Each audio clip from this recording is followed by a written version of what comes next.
So we have our address. Let's get a timestamp. So if you ever need the current time in JavaScript, it's let time, or actually I'm going to say now, equals new date. So now I can go ahead and kind of string concatenate to build a date. So let timestamp. I'm going to do quotes real quick. This is kind of a quick tip.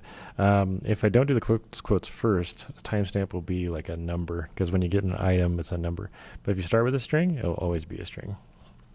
So I want to get now dot get hour. And plus, and we're just kind of building the string. So the semicolon, then plus now dot get minutes. And keep on going down the line.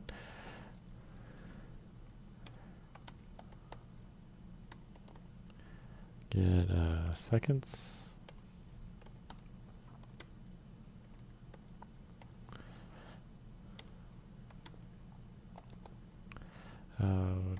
Get milliseconds. All right.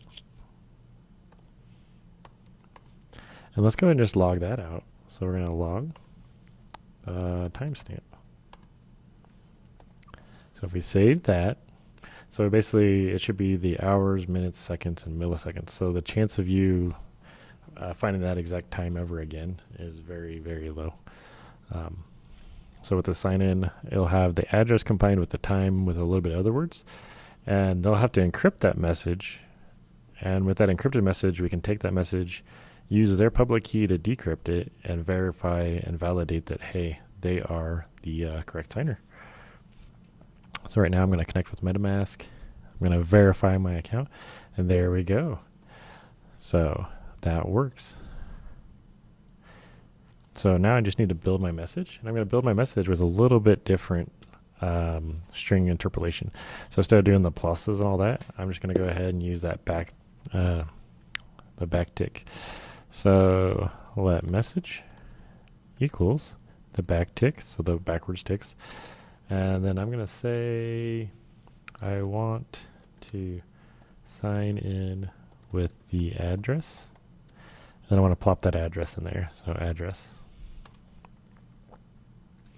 with a timestamp of, and we'll do our timestamp. Okay, so now we have this message that we can kind of encrypt. So the MetaMask wallet itself will encrypt this with the private key, and then send us back this like hash that we can use. So let's go ahead and try this out. Let's do this dot signer dot sign message,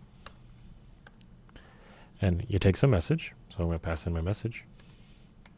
So you could literally sign any document kind of with these wallets. It doesn't cost any money until you actually store these like on the blockchain. So what you would store is this next part, because we're going to have a dot then. So we could have done an await as well, but I like to kind of catch this as well. So this takes back, it gives back a result. And then I can also do my dot catch. And that would be an error.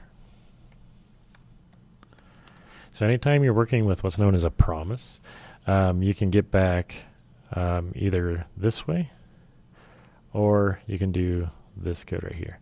A lot of the newer code is the wait, but this still has value, I think. It's like a try catch. So right now, in the result, I'm going to go ahead and do a log, my result. And in the error, I'm going to log not signed in. And I can do a error. Okay, so at this moment, we should be pretty close, but we'll have one more step. But it's worth it. It's way easier for your user. So right now, the user has to connect to MetaMask, and then they verify their account. It's going to pop up a message. So it's going to ask me, hey, do you want to sign this? I want to sign this address. So basically, you could have say also, I want to log in with this address. That'd be actually better. But you go ahead and sign in. And now I get this gibberish back. Now we're not completely signed in yet, but we're really, really close. But this is basically like the hash that you would store with the original message in the database. And then, people could try to reverse it and verify. So there is a way to actually verify that this result that we got back is correct. If I try to verify my account again, and I reject it, I get that not signed in error, and it go ahead and spins that out. So, yep, that's actually a good error. That means that they didn't sign in. They got to the point where they could have logged into the website, but they said, nope,